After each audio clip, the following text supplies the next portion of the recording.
This podcast is brought to you by Blackaby Ministries International. To find out more, visit blackaby.org.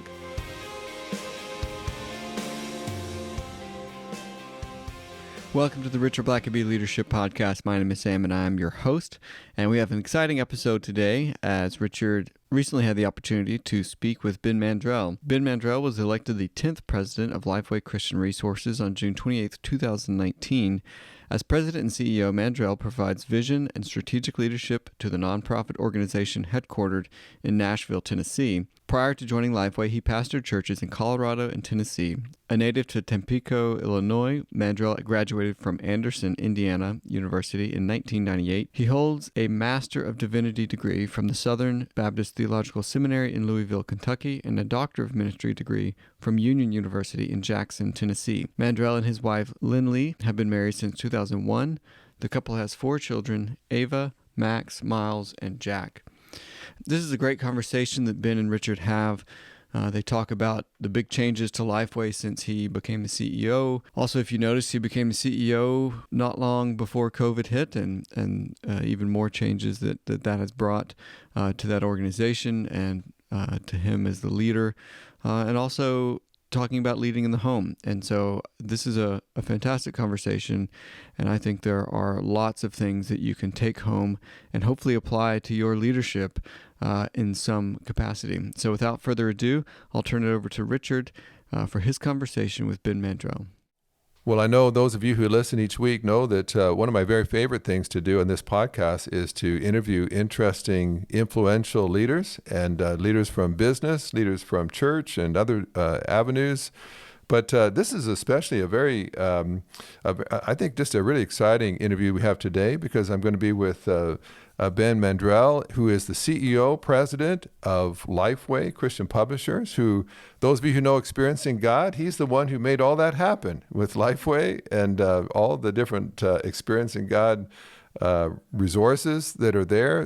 They're the ones who've been hosting that for over 30 years and publishing it. And so we are delighted to have Ben with us today. And let me just begin by having you, Ben, just tell us about yourself. Tell us your journey, because you haven't always been a publisher. You've done other things before then. And so tell us a little bit about your leadership journey. Yeah, well, honored to be on the show. Thanks for having me on, Richard. Never thought I'd be a CEO / president of a large organization. I was just doing my thing as a pastor. I was a pastor in West Tennessee for 12 years and had a great church there. And God began to put a call on my heart, my wife's heart, to plant a church. So as all that was going well, we felt this divine disturbance to pick up and move our family 1,000 miles west to Denver, Colorado, and started a church from scratch there. That was a leadership exercise. And that grew exponentially. It was an amazing story of what God did in a very secular city. And about 4.5 years into that, I get a call from the search team of Lifeway Christian Resources saying, would you consider being our next president? And had no inclination immediately that I would do that. I mean, it was really like, well, you must have called the wrong guy. I just planted a church and it's going really well. We're having a great time out here. And yet you guys know the calling story from Experiencing God. He initiates. And God initiated this new season, which is really leading Lifeway through a time of crisis and stabilization and reinvention for the future. So I've had 3 different leadership assignments, one of a large church as a young man, the second as a church planter, and then now as a CEO of a company that is moving into a whole new way of doing things. Ben, I love that. I love that phrase, divine disturbance. That's can you unpack that for a moment? Because I think people have had that and not always known what that was they were experiencing. Well, I think leadership 101, especially in terms of following God, is Proverbs 16:9. In his heart, a man plans his course, but the Lord determines his steps. You know, we put a lot of pressure on young people to figure out what they're going to do with their life, and they have no idea. God is going to interrupt all their plans. He's going to take whatever they had in mind and completely turn it upside down. That's everybody's story. Wow. And so I never dreamed I'd be in the place that I'm in. But Richard, I have a feeling as a young man, you never dreamed that you'd be in the place you're in. So that's just how it works. Yeah. And I trying to imagine planning a church in the Denver area and then walking into Lifeway Christian Resources is completely 2 different worlds. Yeah. And yeah. But have you found the stuff that God built in your life earlier on, though? I'm imagine you're drawing upon all that and had no idea that what you were doing at the time you thought you'd do the rest of your life, and then God said, no, that's just preparation for the next thing. Yeah, I think God developed some skills in me, but also He's teaching me new ones. Huh.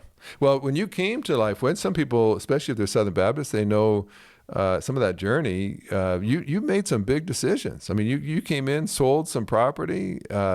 You have your staff working largely remotely now, and I mean, you get there, and then COVID hits, like it hit everybody else, and you come in thinking you're coming into one environment, and then you begin to have this feeling, I think we're going to have to change some things. How do you do that? I mean, how do you come in and you made some major changes? That can be the Waterloo for a lot of leaders. How did you navigate that? Yeah. And how did you get people to a place that they'd embrace such a radically different way of doing things? Well, when I walked in the doors at Lifeway, the organization was in a state of crisis already. People knew things had to change. I mean, the stores had closed, the business had moved to an online digital experience, and there was a lot of fear that if things didn't change and begin to change rapidly, that Lifeway may completely become irrelevant. And so when COVID hit specifically, we knew that we could not wait to make incremental and gradual changes. We had to make some bold moves. So yeah, we sold some property we could no longer afford to maintain. We sold our massive headquarter building in downtown Nashville and went fully remote. We shut down some things we had done for years because they were not proving anymore to be profitable.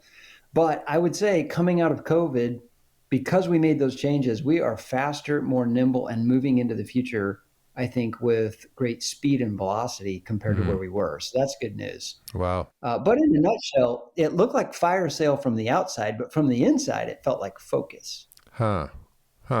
Well, Ben, I've got to tell you, I've worked with a lot of different Lifeway employees in various projects that I've been a part of. And to a person, they speak very highly of you. And it just cleared. I don't think I've heard a negative word about you. Everybody that I relate to that works for you certainly loves working with you. And some of the things I've heard is just you're a relational person. They love the fact that if they get in an elevator with you, they feel like you really care about them. You know them and notice them. And is that a leadership philosophy you have, or how is that? How do you do that? Because you're a busy guy with a lot of people, a lot of employees. How can you still be relational when you've got millions of dollars of product you got to be overseeing and everything else? That's a great question. I think my leadership philosophy comes down to about three things. Here's my secret sauce. I mean, everybody has theirs. Yeah. Number one, I had a deacon in my first church say this to me, that people want to work with you and not for you. That's always stuck with me, Richard, that it really is true. I like working under somebody who includes me, respects me, honors what I have to offer. I want to go to bat for that person. I do not respond well when I'm in a command and control environment.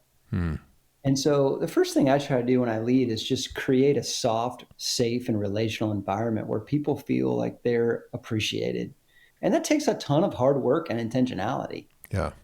The second thing I would say, someone told me this a long time ago, that success is when the people who know you best respect you most. And in a world, the position in which I live in, people are always saying things about me and always having perceptions about me. But, at the end of the day, if my direct reports, my family, my team know my heart, I can live with that. And I don't have to spend the rest of my life chasing down my critics. Yeah. Because that can become very, very exhausting. And usually pretty unproductive.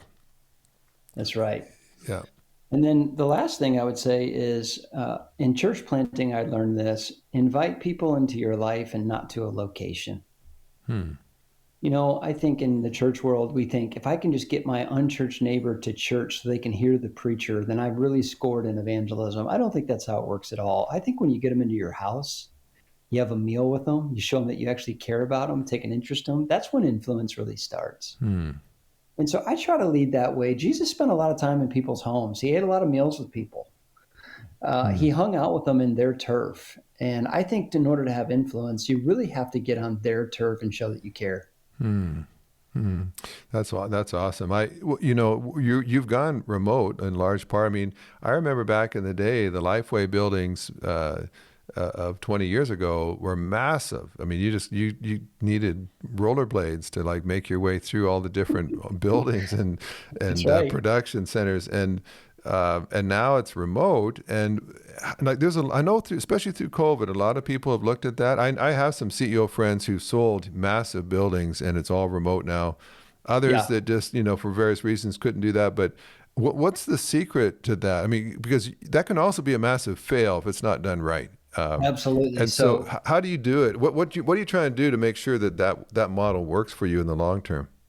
Here's what we're doing to make it possible. And I would say this, everybody's experimenting with this. We don't know if this works long term. I think it's going to work, but here's what we're doing. 2 times a year, we bring in the entire organization. We fly everybody in. We have like a massive worship and vision casting conference where we sing, we hear testimony of how our products are changing lives. We give updates on things that are about to come out, be released. It's a pep rally. Yeah. On top of that, individual departments normally add a day to that, and they have their own departmental meetings where they really get a lot of planning and ideation and collaboration done. And then they go home. Everybody goes home. And we feed off that for a good 2 to 3 weeks, so just the momentum of that event. And then between those two events, which is like about every 6 months, we have a series of checkpoints of here are some other kinds of meetings that we need to schedule in order to make this collaborative. We are right now designing a teaming space in Nashville, 50,000 square foot of nothing but really cool conference rooms and good coffee. And we think we can, kind of like the church does, we can gather and scatter. And we just need a good spot to do that. So we're learning a ton. We're making a lot of mistakes. It's really hard to make remote employees feel like true children and not stepchildren. Yeah. And that's always the question is, how do you build a culture between people that may see each other 2 times a year? Yeah. And yet make them a team. That is the challenge. And we are trying everything we can to see if we can tackle it, because we now are able to draw talent from all over the country and world to the team. We don't have to ask people, okay, you can work for us, but you got to move to Nashville. And I don't know what the market is like in Atlanta, but trying to find a house in Nashville is terrible. And so we're going with the flow of the culture, but again, it's all an experiment. Yeah. Well, I love it. And I think, we've all done a million Zoom and other kind of calls like that. And I'm assuming technology is going to just keep improving in terms of team building kinds of exercises you can do that way. But it's a bold move. And I think that, and you work a lot with pastors and church leaders, and there's a lot of pastors who see their church right on the edge of either major decline or a turnaround, and it often comes to a bold, courageous change that some churches just can't bring themselves to make. And so that you look 10 years down the road and they realize, wow, we had an opportunity there, we didn't take it, and now look where we are. You're absolutely right. We've had to say it takes courage to lead these days. It always has, but I think especially now. Everybody wants it to be different. Nobody wants it to change. That's a difficult formula. Now you have, go ahead. Yeah. Well, I just think I agree with you. I pop in on a lot of churches. I preach in a lot of churches, and they say they want to change, but they really don't want to pay the price to make the changes. Yeah. Yeah. And so they're just slowly dying year by year, and the church is whittling down, and eventually the property gets sold to another growing church and they merge. I mean, it happens all the time. Yeah. Yeah. We've said, I've worked a lot with Mark Clifton. We just had him on a podcast, and he has a great saying, your church is perfectly designed to get the results you're getting right now. And That's churches right. often want different results, but they don't want to change the design. That's right. And you have to make the changes to get different results. But and so you did that. Certainly, there's a lot of folks praying for you that you're going to bear much fruit as a result. But I also know that you are a man who loves his family, and I'm friends with you on Facebook, and I love seeing pictures of you and your kids. It just looks like a really fun family, and I know that that's your heart. I know that you have you do podcasts and other things as well, and you really seem to focus on helping leaders and pastors not sacrifice their families trying to save their church. And do you have a message about that? Because we say that certainly the most significant leadership role people will ever have is just leading in their home. Just you may have grown your church and doubled the attendance, but lost your 3 kids in the process, and that's not a win. How do you fulfill God's calling on your life, and especially like with you, all you're doing now and all the demands on your time, and yet at least from afar, it certainly looks like your kids are doing well. And they are doing well. We have 4 teenagers. Our oldest is about to go off to college this fall, so that'll change the dynamics for sure. Mm-hmm. But we went through a crisis over the last 2 years, Richard. Right. We started a podcast called The Glass House, which is about how do you lead a family well while the whole world is watching you do it. Pastors especially feel this pressure, like everybody's watching their lives. And, 1 Timothy 3 says, he who manages his own household is able to manage the church. And so it's scary to a pastor and his wife to think, man, if our kids go down the wrong road, we're not just going to lose our kids, we're going to lose our whole job, our calling. We're out in the street. Yeah. And I think what happens in ministry is, because we're afraid that our issues might blow up our ministry, we just don't talk about them. Yeah.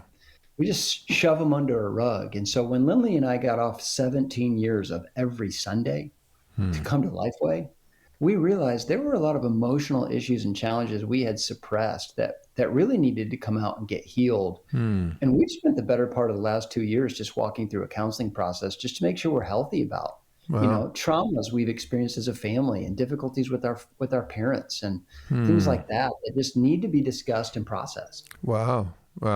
Good for you. What if you were just looking at what it's going to take to lead kids successfully in this kind of world, a culture that's very oftentimes just outright hostile to the Christian message these days? You're sending them off to college. You don't know what kind of professor's agenda they may be sitting under, and now they're still your kids, but if they're 17, 18, they're adults now and with their own mind of their own. What do you do to prepare them for this kind of culture that they have to swim in now, that is very different than even for us just even a few years ago? Well, I'd be lying if I didn't say I didn't have a lot of fear around where the culture's headed and the challenges my kids and grandkids are going to face. It's a trajectory that really it scares me where it's headed. However, I think the secret is relatability. I think your kids need to be able to relate to you, which means you have to let your guard down and share your struggles. Appropriately, of course. You don't share everything with your kids, but if I'm dealing with something really hard at work, we'll sit down as a family and say, hey, I need you guys to pray for me. I'm really struggling with a decision at work and it's making me feel sad. And I'm carrying a lot of emotions around me right now because there's going to be a lot of people that are going to lose their jobs if I make this decision or whatever it is.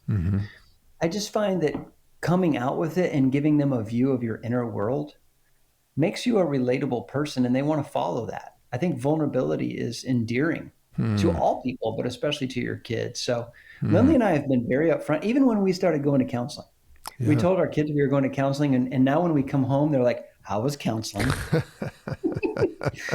Well, and I really, I tell you what, I really commend you for just being honest about that. And I'm sure there's some people listening right now, and I'm guessing it's not like you guys had just deep, horrific issues as much as trying to stay healthy. I think because I've gone to various people over the years and just want to touch base with someone just to get my bearings and make sure I'm going hard, and there's got to be wear and tear with all I've been through, and but I know that the stigma of that, I just grieve over some really hurting, especially pastors, because I've been around pastors all my life as well, and I just know some that are just deeply wounded and hurting, but they would rather die than go to a counselor and go with their wife. And so they kind of carry a lot of stuff that they really could have processed if they'd had the courage. And is there any word you'd give to Like I think we have a leadership coaching ministry here. It's a little different than counseling, but still someone that lets you just process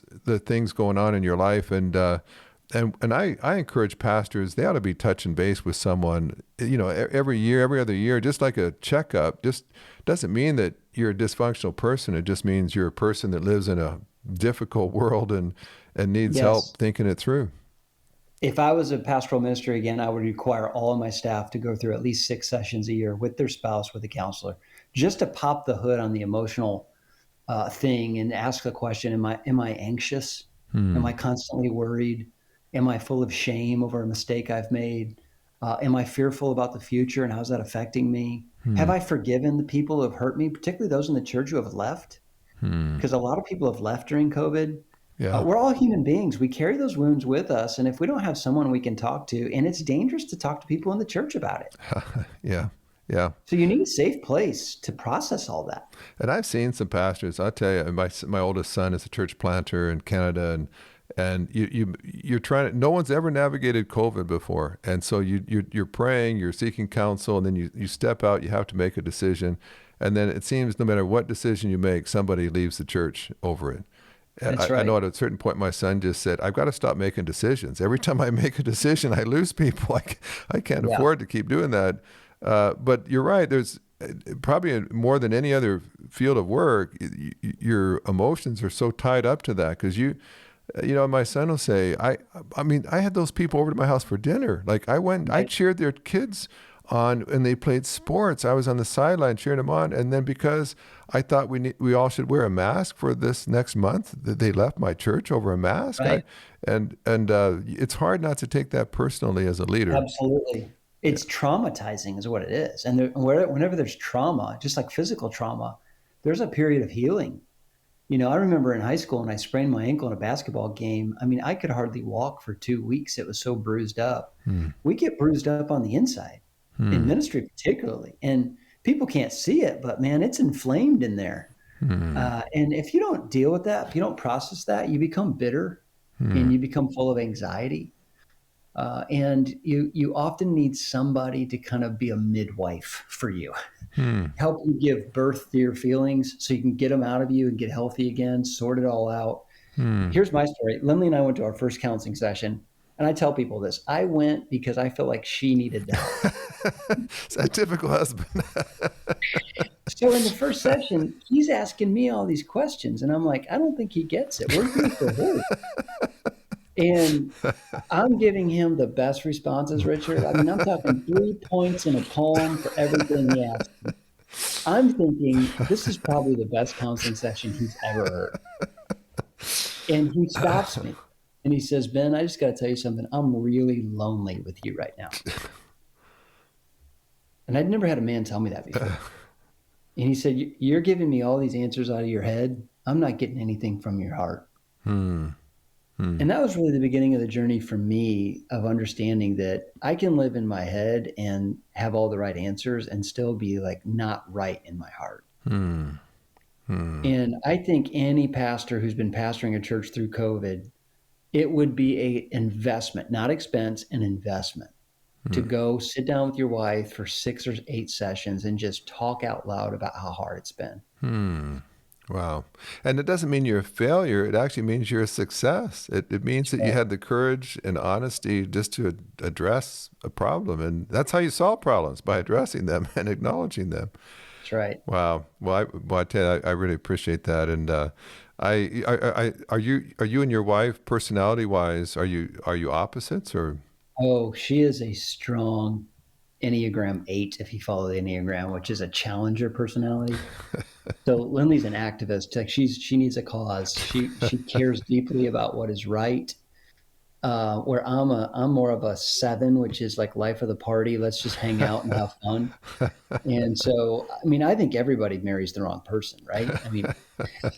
Everybody thinks they're marrying this person that's just going to spend their life telling them how wonderful they are, but that's not how it works. Yeah, that didn't last long in our marriage. Yeah. No. And so, our opposite things, and when we're walking in the Holy Spirit, they make us close. Yeah. But when we're in the flesh, which is often, they drive us away from they make us want to run from each other. I've found, is my own theory, but like my wife and I, if you take, Myers-Briggs or something, some of the older ones, like we don't have one letter that overlaps, just whatever letter I am, she's the other one. And so of course that could be the recipe for all kinds of conflict, but I also find that it can also drive you into really some really good places you would never have been driven otherwise. And there are times where it's like if you don't kill each other, you're going to end up coming up with a really awesome synergy that it's worth the effort to get there. And then all of a sudden you've got all this new insight and growth and beauty that's been added to your character because you took the time just to process with your spouse. And that's certainly been my story. My wife sometimes in moments has said, you should have married someone more like yourself or your mother or someone that kind of leans more toward you. And I said, no, I really think I needed someone that would just keep me grounded. My wife's Canadian and they don't put anybody on pedestals. She's got my feet firmly nailed to the ground. She's not impressed. No, she's not. She is not. She loves me, but she's probably not going to go to my fan club meetings, So, yeah. And I've needed that. I feel like it's kept me real, it kept me more humble, and yes. And I needed that for ministry in this world. You kind of need those things. And so I'm like, yeah, I'm glad that you don't just sit there and cheer regardless of how I'm acting or behaving. You still think I'm great. Sometimes I've been called out by my wife and I've needed it every time. So right. Well, any last words of advice? This is, people who entered the leadership field 20 years ago might have felt really well equipped and well read and prepared, and now stuff is hitting. There's a different cultural feel to things now than even 5 years ago.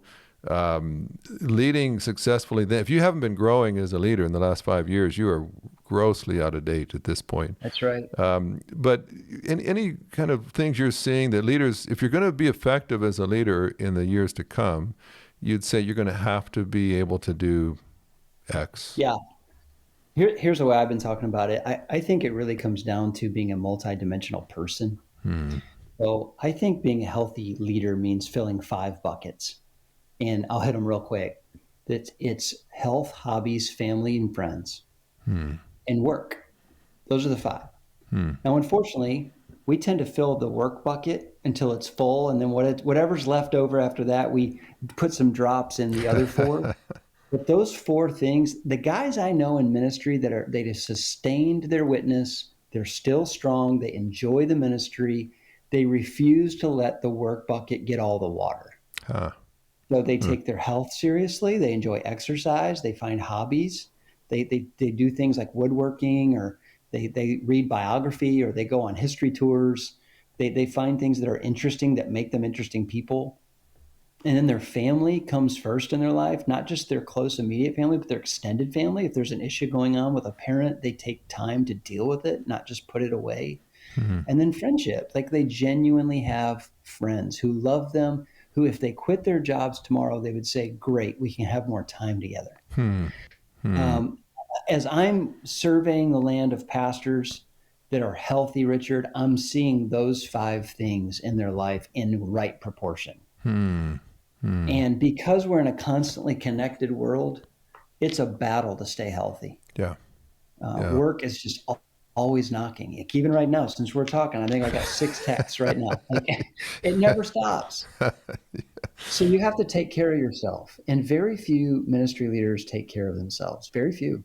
Yeah. And if they do, they feel guilty for doing it. Yeah. How do you stay focused? Like, people have often asked about, maybe one last question for you, just balance. I was asked again, I was meeting with a bunch of military chaplains last week, and that was the first question is, with all that we've got, how do you keep balance? And I've never felt like you could be balanced, certainly in a day. If you measure balance over a lifetime, hopefully everything balances out. But what's your answer to that? You got these frazzled, torn in different places, leaders and pastors, and they say, how do I keep balance in my life? I've said, well, that may be the problem. You're chasing something that's elusive. That's right. I mean, I think there's anchor habits that we put into our life, like spending time in the morning with the Lord or prayer walking at night. There's things that we do that we're just going to be committed to it because it brings some order to the chaos. But I think you're right, Richard. I'm always imbalanced in some way. It's just a matter of course correcting. Yeah.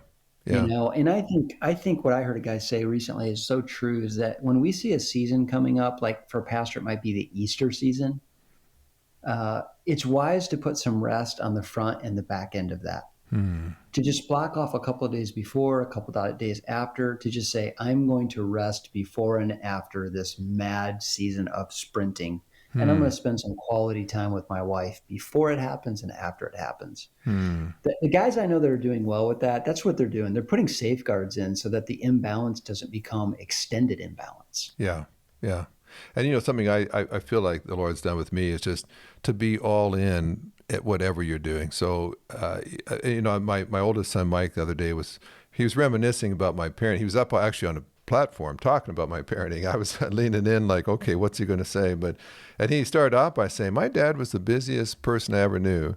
He said, I never saw my dad wasting time. My dad never sitting around not doing something. And I'm starting to feel hot, like, where is this going? I don't think I like this. But then he said, and in the evenings, he might be in his office, like working on a book or doing something. But he said, anytime I walked into his office, he'd look up from whatever he's doing, look straight at me, and I had 100% of my dad till I had what I needed.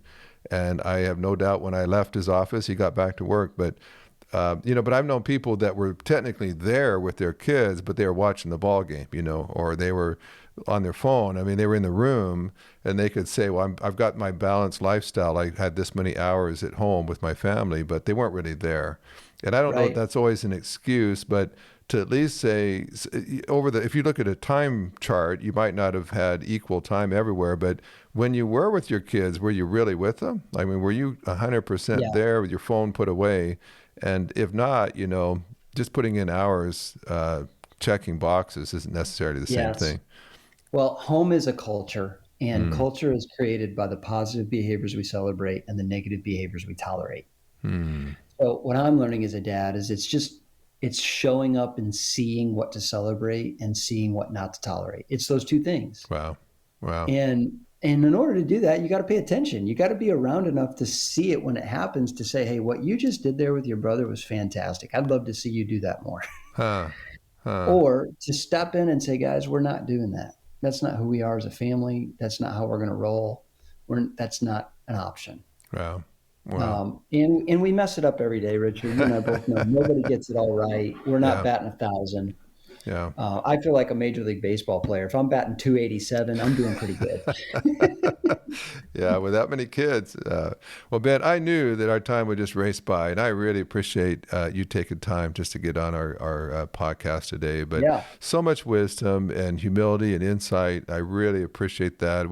We'll leave some links to Ben and things that he's done, and the podcast that he does. All of that, all the resources, we could just steer your way. Whatever Ben does is just so thoughtful and helpful, and I hope that you'll take advantage of that as well. And looking forward to being with you in a few weeks at the convention as well. And really appreciate all you're doing to promote experiencing God. And love to see it change. Got it right here on my desk.